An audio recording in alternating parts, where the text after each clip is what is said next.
ನೆಲಮಂಗಲ ಬಳಿ ಅಪ್ಪನನ್ನೇ ಕೊಂದ ಪಾಪಿ ಮಗ. ಅಪ್ಪ ಅಮ್ಮನ ಗಲಾಟೆ, ಅಪ್ಪನ ಕೊಲೆಯಲ್ಲಿ ಅಂತ್ಯ.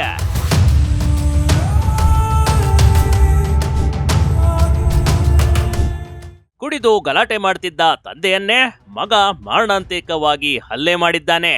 ಅಲ್ಲದೆ ಕೊಲೆ ಮಾಡಿರುವ ಘಟನೆ ಬೆಂಗಳೂರಿನಲ್ಲಿ ನಡೆದು ಹೋಗಿದೆ ಕಣ್ರಿ.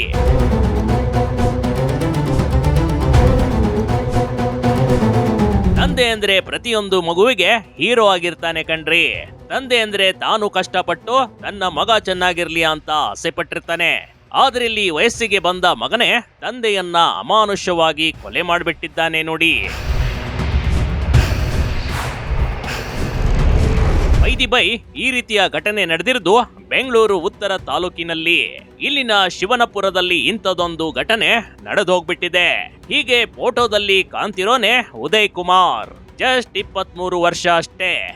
ಇದೇ ಉದಯ್ ಕುಮಾರ್ ತನ್ನ ಸ್ವಂತ ತಂದೆ 53 ವರ್ಷದ ಶ್ರೀಧರ್ ಎನ್ನೋರನ್ನ ಕೊಲೆ ಮಾಡಿದ ಪಾಪಿ ಮಗ ಕಣ್ರಿ.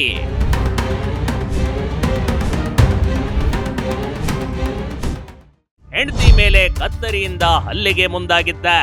ಕುಡಿದು ಪ್ರತಿನಿತ್ಯ ಗಲಾಟೆ ಮಾಡ್ತಿದ್ದ ತಂದೆ ಶ್ರೀಧರ್ ಒಂದು ಕೋಪ ಕೊಲೆಗೆ ಕಾರಣವಾಗಿದೆ. ಹೌದು, ಶ್ರೀಧರ್ ನಿತ್ಯವೂ ಕುಡಿದು ಹೆಂಡತಿಯ ಮೇಲೆ ಹಲ್ಲೆ ಮಾಡ್ತಿದ್ದ. ಆ ದಿನವೂ ಶ್ರೀಧರ್ ತನ್ನ ಹೆಂಡತಿಗೆ ಕತ್ತರಿ ತೆಗೆದು ಹಲ್ಲೆಗೆ ಮುಂದಾಗ್ಬಿಟ್ಟಿದ್ದ ನೋಡಿ. ಇದರಿಂದ ಕೋಪಗೊಂಡ ಮಗ ಉದಯ್ ತನ್ನ ತಂದೆ ಅಂತಾನೂ ನೋಡ್ಲಿಲ್ಲ. ಸಿಟ್ಟಿನಲ್ಲಿ ಅಪ್ಪನ ತಲೆಗೆ ದೊಡ್ಡ ದಣ್ಣೆಯಿಂದ ತಲೆಗೆ ಹೊಡೆದ್ಬಿಟ್ಟಿದ್ದ. ಮಗ ದೊಣ್ಣೆ ಬೀಸಿದ ಏಟಿಗೆ ಶ್ರೀಧರ್ ಕುಸಿದು ಬಿದ್ದಿದ್ದ ನೋಡಿ.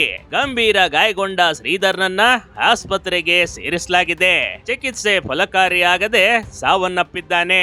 ಮಾದಕನಾಯನಹಳ್ಳಿ ಠಾಣೆಯಲ್ಲಿ ಕೊಲೆ ಪ್ರಕರಣ ದಾಖಲಾಗಿದೆ. ಮರಣೋತ್ತರ ಪರೀಕ್ಷೆಗಾಗಿ ವಿಕ್ಟೋರಿಯಾ ಆಸ್ಪತ್ರೆಗೆ ಮೃತದೇಹ ರವಾನೆ ಮಾಡಲಾಗಿದೆ. ಒಟ್ನಲ್ಲಿ ಅಪ್ಪ ಅಮ್ಮನ ಜಗಳದಲ್ಲಿ ಮಗ ತಂದೆಯನ್ನ ಕೊಲೆ ಮಾಡಿ ಇದೀಗ ಜೈಲು ಸೇರುವಂತಾಗಿದೆ. Big TV Karnataka, Nelamangala.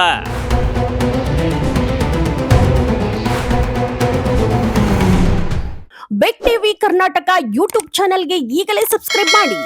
ಧನ್ಯವಾದಗಳು.